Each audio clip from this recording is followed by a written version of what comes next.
네, 코로나로 인해서 그 예배 그 인원이 20%로 제한이 돼서 어쩔 수 없이 이렇게 나눠서 드리게 됐습니다. 조금 우리가 좀 더 분위기적으로 이렇게 좀 다운될 수 있기는 합니다. 그러나 우리가 하나님 앞에 예배하는 것은 어떤 환경이 중요한 것이 아니고 어떤 무슨 그런 제약적인 거나 그런 것에 구애받지 아니하고 그저 내 심령이 예배는요 항상 하나님과 나 사이의 1대1의 관계입니다. 그 누구와 그 어떤 환경에 의해서 좌우되는 게 아니라 그저 나와 하나님 사이에서 그저 맺어지는 관계이고, 또 그렇게 예배 드릴 때 하나님께서 우리의 예배를 귀하게 받으실 줄 믿습니다. 이 시간도 하나님의 말씀을 통해서 하나님 오늘날 우리에게 들려주시는 귀한 음성을 듣는 귀한 복된 시간 되시기를 축원합니다. 자, 구약 성경에 여러 성경이 있습니다만은 구약 성경 중에서 신약에 가장 많이 인용된 성경이 있습니다. 그것은 바로 이사야입니다. 이사야서 이사야. 이사야는요 성경의 축소판이다 그렇게 설명을 하기도 합니다. 이사야서에는 오실 예수님에 대해서, 오실 메시아 예수님에 대해서 예언한 말씀이 가장 많이 기록되어져 있습니다. 그 예수님이 다시 이 땅에 재림하시고 또 천년왕국을 이루실 그런 내용까지 기록해놔서 아주 광범위한 내용을 이사야는 다루고 있다는 것입니다. 이 선지자로서의 이사야, 그러니까 선지자의 이름이 곧 성경의 이사야가 된 것입니다. 이 선지자로서의 이사야는요, 그 이사야서 처음 시작해 보면 우시야, 요담, 아하스, 히스기야 이런 4명의 왕이를 거쳐서 활동한 선지자로 나와 있습니다. 또 어떤 설에 의하면 그 히스기야 왕의 아들 므낫세에 의해서 죽임을 당했다라는 그런 이야기까지도 있는데, 그렇게 보면은요 최대 5명의 왕까지 활동했던 가장 선지자 중에 오랫동안 활동했던 선지자가 바로 이사야 선지자라고 하는 것입니다. 선지자의 기본 사명은요 다른 것입니다. 그 시대의 사람들이 올바로 서지 못하고 죄악 가운데 있을 때 하나님께서는 한 사람을 지명하셔서 그 사람을 통하여 하나님의 메시지를 전달하시는 것입니다. 죄에 대해서 경고하시고 심판을 경고하시고 회개하고 돌아올 것을 그렇게 외치는 이들이 바로 선지자들입니다. 예. 자, 오늘 이 성경의 인물 중에 이사야를 보게 되는데, 오늘 짧은 시간을 통해서 이사야에 관한 그 이사야서나 이사야에 관한 모든 말씀을 다 드릴 수는 없고요. 당시에 이사야가 그 시대 사람들에게 무엇에 어떤 죄를 지적했는지 그것에 대해서, 또 그리고 어떻게 해야 하나님의 뜻에 합당하게 사는 것인지 그것을 함께 보도록 하겠습니다. 첫 번째, 이사야가 그 백성들에게 소위 하나님을 섬긴다고 하는 그 이스라엘 백성들을 향하여 외친 첫 번째 말씀은 뭐냐 하면요, 읽어보실까요? 시작. 하나님의 아버지 되심을 거절했다는 것입니다. 너희들은 하나님이 우리 아버지신데 그 아버지 되심을 너희들은 거절했다. 그것을 아주 강하게 이제 지적하고 그것을 외친 것입니다. 여러분, 하나님과 우리 인간 사이에 가장 근본적인 관계가 있는데 그것은 하나님은 우리의 아버지가 되신다고 하는 것입니다. 할렐루야. 모든 인간은 하나님의 자녀입니다. 하나님이 우리의 아버지가 되신다는 것은 가장 최초에 맺어진 관계입니다. 예? 우리 아이들도 그렇죠. 아기가 엄마 뱃속에서 딱 태어나면서 제일 먼저 맺는 관계가 뭐예요? 부모님과 나와의 관계잖아요. 그런 것처럼 하나님이 인간을 만드셨을 때 최초로 만들어진 그 관계는, 가장 근본적인 관계는 하나님은 우리의 아버지가 되시고 나는 그분의 자녀가 된다는 것입니다. 그런데 인간이 하나님을 떠났습니다. 다시 말하면 하나님의 자녀된 것을 거절하는 것입니다. 하나님의 아버지 된 것을 거절하는 것입니다. 그러면 또 하나님의 백성이라고 하면서도 진정 하나님을 아버지로 섬기지 못하고 있는 그 이스라엘 백성들에 대하여 하나님께서는 이사야 선지자를 통해서 책망하시는 것입니다. 자, 이사야 1장 2절에 이렇게 말씀하고 있습니다. 읽어보실까요? 시작. 하늘이여 들으라. 땅이여 귀를 기울이라. 여호와께서 말씀하시기를 내가 자식을 양육하였거늘 그들이 나를 거역하도다. 내가 자식으로 너희들을 길렀는데 너희들은 나를 거역했다라는 말씀인 것입니다. 여러분, 이 땅에서 가장 폐륜적 행위가 뭡니까? 자기를 낳아준 부모를 거역하는 것, 이것이 가장 폐륜적인 행위인 것입니다. 이거는요, 동서고금을 막론하고 뭐 어느 지역이든지 어느 시대든지 동일하게 적용되는 윤리입니다. 부모를 잘 공경해야 되고 부모를 잘 받들어야 되는 것이 그 모든 인간에게 주어진 아주 공통적인 윤리예요. 예. 내가 부모로부터 네가 나온 것이지 네가 저절로 있느냐? 너 왜 너 부모를 공경하지 못하느냐?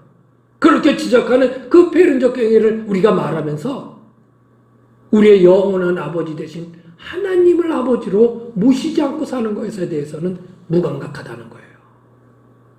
그것에 대해서는 알지 못한다는 거예요. 사람들이 그것에 대해서는 말하지 않고 있습니다. 이 세상 사람들이야 뭐 하나님을 섬기지 않으니까 믿지 않으니까 그럴 수 있다고 쳐요. 그런데 예수 믿는 우리는, 하나님을 믿는다는 우리는 과연 하나님을 나의 아버지로 섬기며 제대로 섬기며 살아가고 있느냐는 거예요. 여러분, 하나님이 여러분의 아버지인 것을 믿습니까? 믿습니까? 할렐루야. 예. 우리는 수많은 찬송 속에서 하나님을 아버지라고 찬송합니다. 기도할 때 아버지라고 부릅니다. 그런데 정말 과연 하나님은 나의 아버지가 되셨냐는 것입니다. 예? 필요할 때만 아버지가 아닌가? 용돈이 필요할 때만, 뭔가 도움이 필요할 때만, 사업 미천이 필요할 때, 보증이 필요할 때 지 부모 찾아와가지고 손 벌리는 그런 자식이 혹시 있다면 그런 모습처럼 우리도 하나님 앞에 그런 모습을 가지고 있지 않느냐는 거예요. 예? 정말 하나님이 내 아버지시냐는 거예요. 하나님은 우리가 어떤 상황에 있든지 그분은 항상 우리의 영원한 아버지십니다. 그분을 가까이 하십시오. 그분의 뜻을 구하십시오. 좀 더 친근히 그분 앞에 나가십시오. 아버지 되신 하나님을 더 의지하고 그분께 맡기는 삶을 사십시오. 세상 사람들은요, 뭔가 다른 사람한테 이렇게 계속 의지하려고 하고 손 벌리고 하는 사람들을 좀 좋지 않게 여기죠. 저도 제 자녀들한테 그런 말 할 때가 많이 있습니다만은, 야, 좀 네 스스로 해봐라. 뭐 이렇게 의지하려고만 하냐. 우리 뭐 사람들한테, 자녀들한테는 그런 말 많이 하잖아요.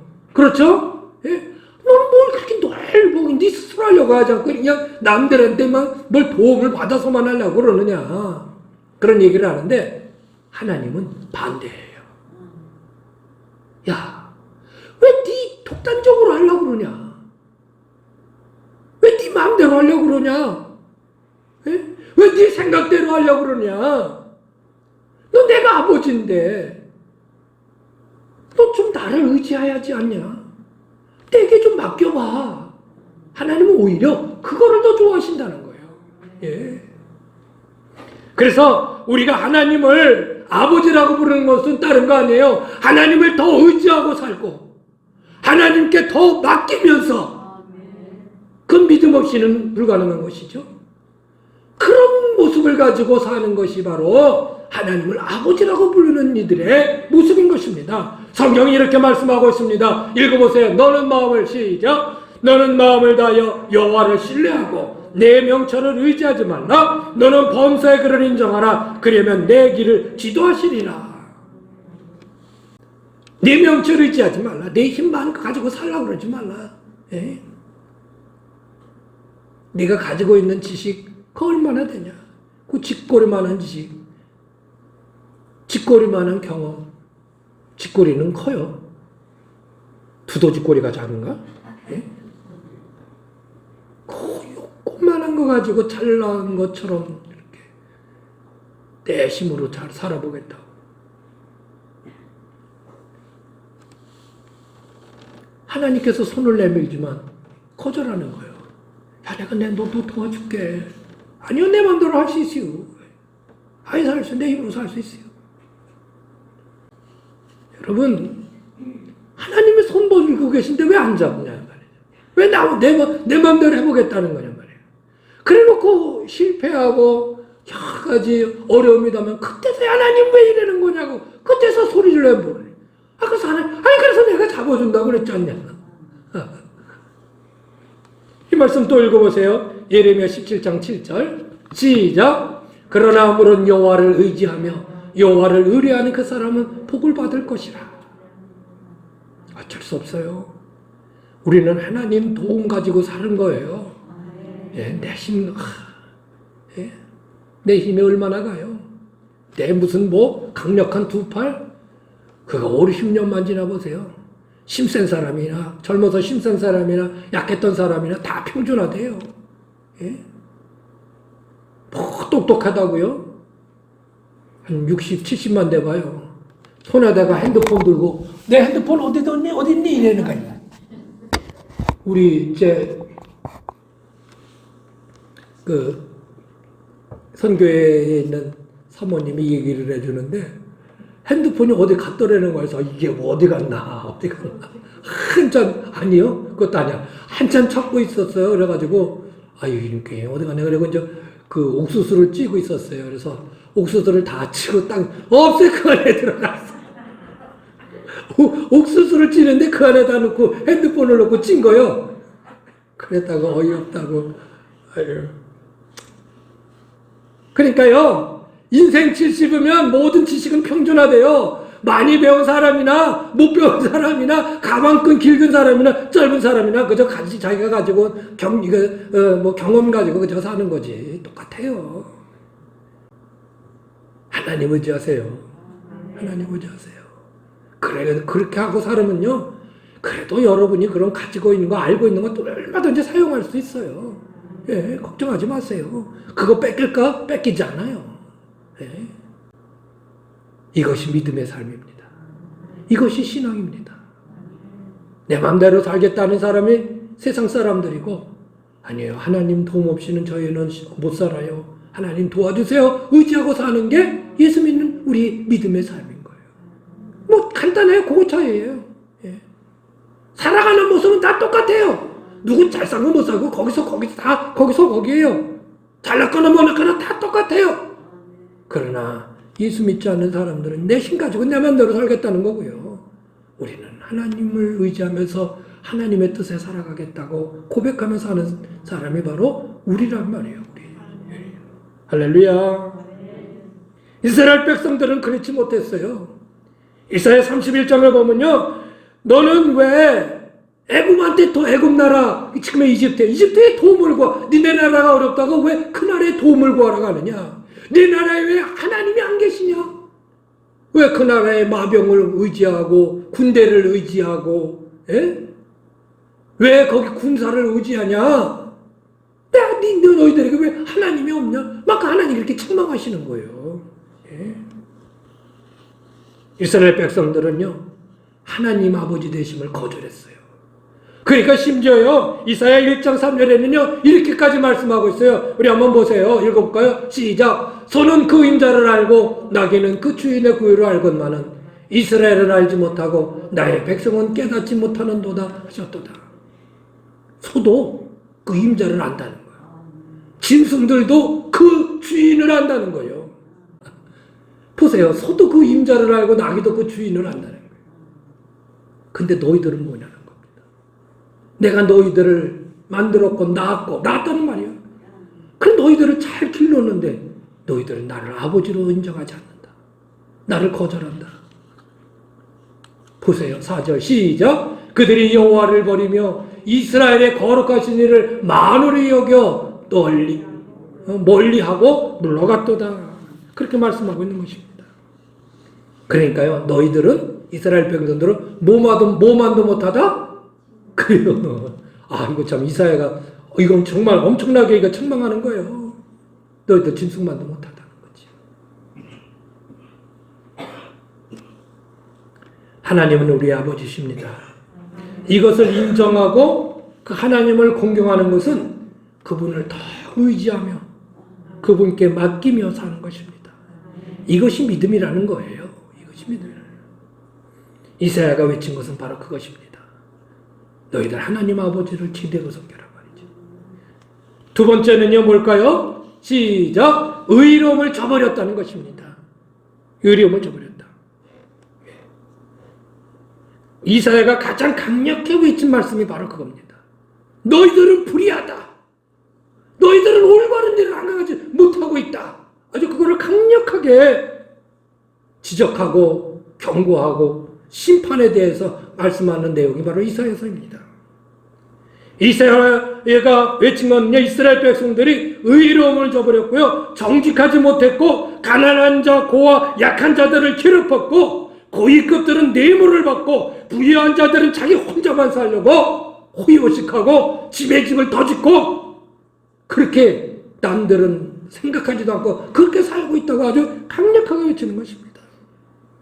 이런 말씀은 너무 많아요. 성경에, 이사야서에. 그러나 대표적으로 이사야 5장 7절의 말씀 보실까요? 시작! 나무는 유다 사람이라. 이 나무는 뭐예요? 하나님께서 이스라엘 백성들에게 아주 좋은 포도나무를 만들어 놓으시고요, 거기를 살겠다는 거예요. 그 유다 사람, 나무는 유다 사람들이래요.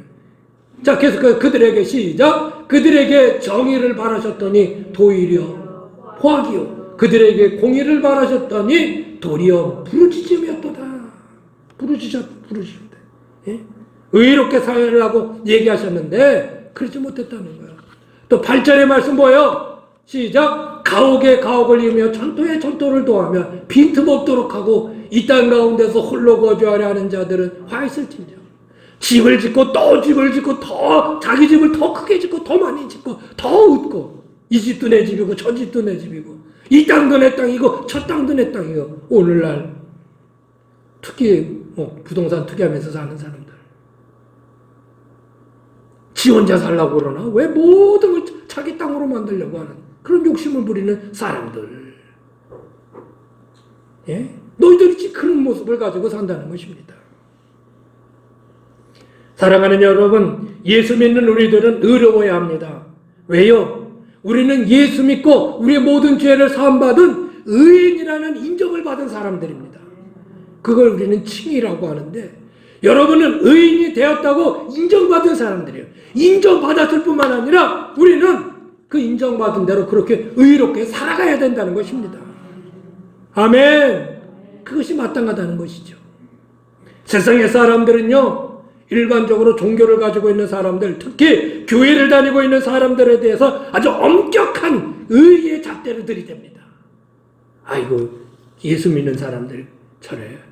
교회 다니는 사람들이 저래요. 그런 얘기를 해요. 예?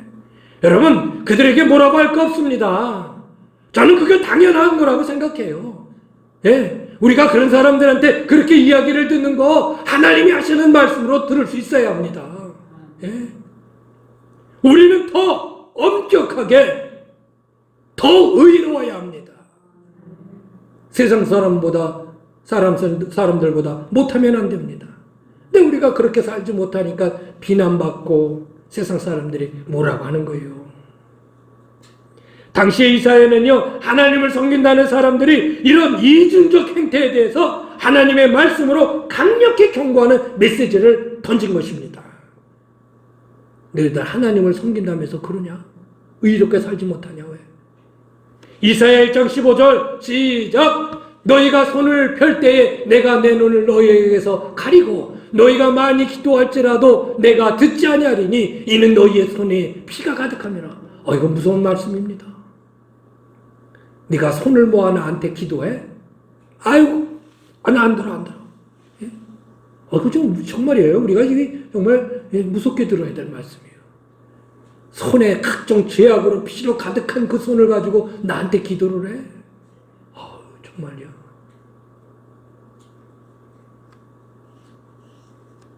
심지어는요, 하나님께서 이스라엘 백성들에게 그렇게까지 얘기합니다. 너희들 제사 드리는 거, 너희들 제물 나한테 드리는 거 안 하고 싫다. 안 받겠단 말이에요. 너희들 성전에 나오지도 마라. 땅만 밟아서 아주 땅만 굳게 만든단 말이지. 그렇게 하지 말라는 게 아니라 진정으로 의롭게 하나님 백성답게 살라 이 말씀이에요. 무슨 말씀인지 아시죠? 예. 이사야서에 보면요, 아주 그냥 어떤 때는 가슴이 뜨끔뜨끔해요. 야, 오늘날 우리들의 모습이 어떤가 그렇게 생각할 때가 많다니까요. 예? 우리는 하나님 앞에 해야 할 일들은 예배와 헌신이라고 생각하고요, 이 땅에서 의롭게 행하며 살아야 될 것은 또 다른 것이라고 생각하는 그런 마음들이 우리 가운데 있습니다. 아닙니다. 올해 우리 교회가 기존의 개념들을 깨버리자고 하는 것이 바로 이것입니다. 로마서에 보면요, 우리 몸은 하나님이 기뻐하시는 거룩한 산제사로 드리라고 말씀했어요. 산제사. 예? 이것은 내 삶 자체가 예배라는 거예요. 주일날 1시간 나와서 여기서 예배 드리는 이것뿐만 아니라 너희들이 이 예배를 드리고 돌아가서 살아가는 우리의 모든 모습이 그게 예배다 말이에요. 그게 예배다. 근데 우리의 실생활에서 내 모습으로 내 삶으로 살아가야 되는 예배는 딱 잘라버리고 그저 주일날 잠시만 나와서 예배 드리면 그게 단지 알아버리는 이것에 대해서 이사야는 하나님은 맹렬하게 우리를 책망하시는 거예요. 왜 이렇게 살지 못하냐? 왜 올바르게 살지 못하냐는 것이죠. 하나님께 해야 하는 소위 말하는 종교적 행위와 우리의 실생활에서의 삶은 다른 것이 아니라 하나입니다. 같은 것입니다. 아셨죠? 우리가 오늘 말씀을 통해 다시 한번 깨닫고 좀 더 우리 삶이 의로워져야 합니다. 깨끗해져야 합니다. 올바라야 합니다. 너의 삶의 터전에서 의를 행하며 살아라. 자, 마지막 세 번째 이사야가 지적한 것이 뭘까요? 헛된 양식을 찾으며 살지 마라는 것입니다. 너희들은 헛된 양식을 찾으며 살았다는 거예요. 오늘 본문 말씀에 바로 그것입니다. 이스라엘 백성들이 열심히 살아보겠다고 애를 쓰며 살았지만 그것은 헛된 삶이었다는 겁니다. 자, 2절 말씀 읽어보세요. 시작. 너희가 어찌하여 양식 아닌 것을 위하여 은을 달아주며 배부르게 못할 것을 위하여 수고하느냐. 예? 이 땅에서 열심히 살지 않는 사람이 어디 있습니까? 정말 열심히 삽니다. 저도 이렇게 지나가다 보면 참 열심히들 다 살아요. 열심히 일하고 또 이런저런 일들 분주하게 하고요. 사람들마다 물어보면 아유 바빠요 바빠. 바쁘다는 말이 입에 닿았어요. 근데 중요한 것은 여러분 열심도 중요하겠지만 더 중요한 것은 방향이에요. 방향. 올바른 방향으로 가야 되는 거예요. 헛된 방향으로 하면요 다 헛수고하는 거예요. 헛된 방향. 제가 오래전에 수원에서 전도사를 했을 때가 있었어요. 그 아주 큰 교회에서 전도사를 했었는데 학생부를 담당하고 있었거든요. 그래서 한 번에 이제 겨울에 수련회를 교회에서 했어요. 근데 둘째 날인가 해서 아이들 그 공동체 훈련을 시키는 팀워크 훈련을 시키는 훈련하고 또 극기 훈련을 시키기 위해서 그 뒤에 큰 수원에 가면 광교라고 하는 큰 산이 있어요. 그래도 좀 높긴 한데 그렇게 높지는 않은데 아주 길게 쫙 펴져 있는 아주 큰 산이 있어요. 넓은 산이 있는데 이제 거기에 일부분을 이렇게 돌아가면서 군데군데 선생님을 세워서 거기서 미션을 숙제를 내주면 그거를 풀고 다음 단계로 가고 이런 훈련을 시키는 거였어요. 그래서 한 6조 정도 뽑아가지고 이제 한 10명씩 이렇게 조를 짜가지고 선생님들 인솔 아래 그렇게 이제 돌게 했거든요. 그런데 다 돌고 나는 이제 끝부분에서 이래서 수고들 했다 그래서 와 그러고 마저 그랬는데 한 조가 안 내려오는 거예요. 그래서 어떻게 된 건가 기다렸죠. 안 와요. 근데 겨울인데 벌써 어두컴컴해지고 있어요. 아이고 큰일 났다. 이거 문제. 그 애들 그거 큰일 나잖아요. 애들 뭐 산에 올라갔다가 기둥을 버리는 거 겨울인데 얼마나 큰 그 문제예요. 그래서 선생님들 다 동원해서 빨리 가서 찾아보라고. 그래서 찾고 보냈습니다. 못 찾았어요. 근데 한참 만에 내려오는 거예요. 처음부터 이렇게 푹 이렇게 해가지고 쳐져가지고 내려오는 거예요. 근데 선생님이 앞에 와요. 그때 이제 여청년 선생님이었었는데 내가 얼마나 화가 나는지 그냥 선생님한테 막 뭐라고 아니 선생님 말이요 애들도 제대로 못 읽고 이게 뭐냐고 예? 그랬더니 지금도 눈에 선해요. 그 선생님이 갑자기 두 눈에서 눈물을 쭉 거든. 저는 가라는 대로 갔단 말이에요. 그리고 막 우는 거예요.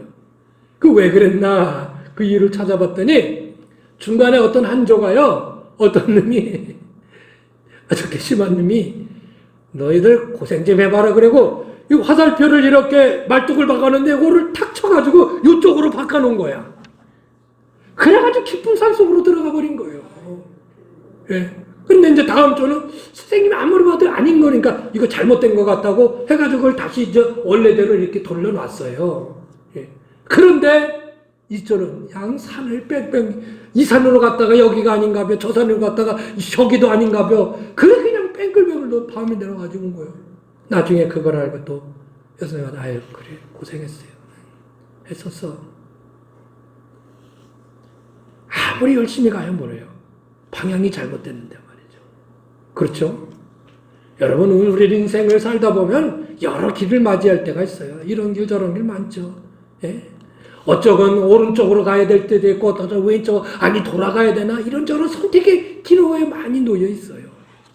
뿐만 아닙니다. 우리의 인생이라는 건요 큰 바다에 그 한가운데 놓여있는 항해하는 사람과 같아요. 흠바다에 배 한 척 띄워놓고 가야 되는데 어디를 갈지 그 망망대해에서 어떻게 합니까?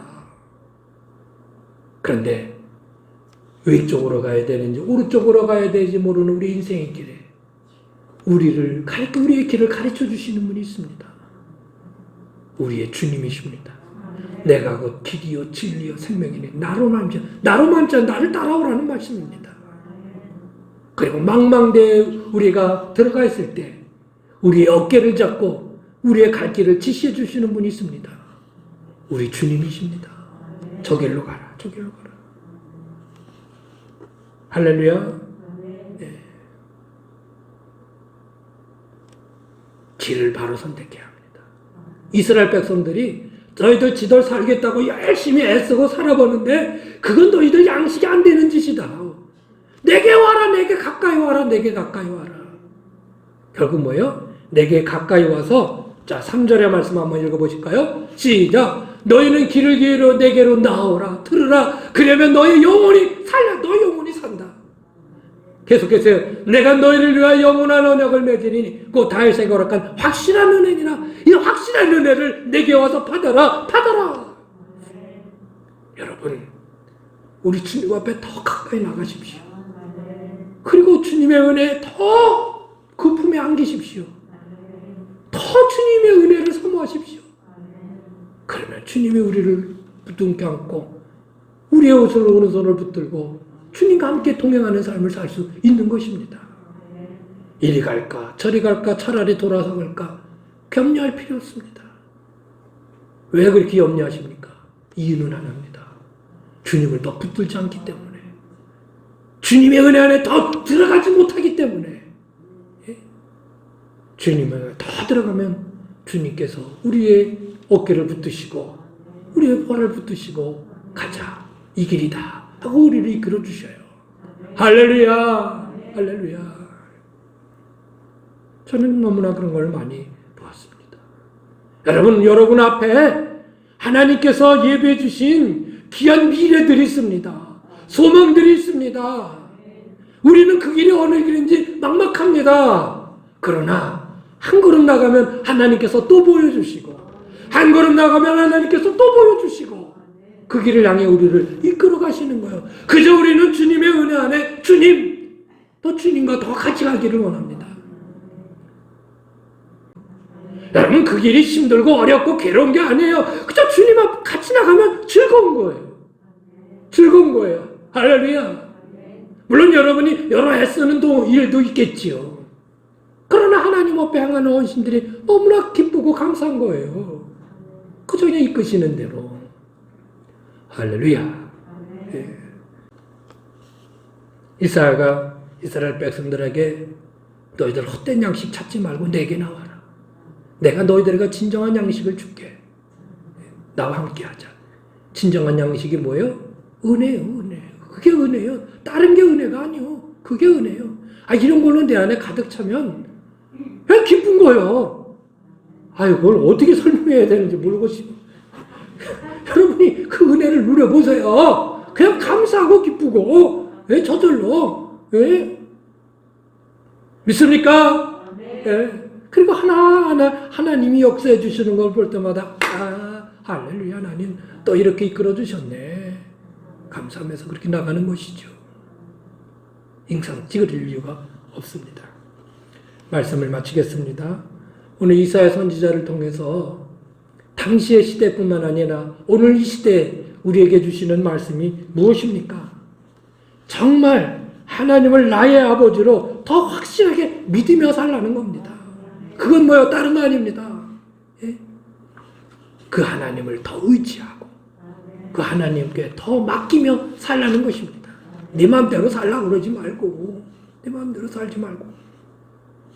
두 번째는 뭐예요? 예수 믿었으니 너네들은 의롭다고 인정받았으니 불의함을 버리고 의롭게 살아라. 올바르게 살아라.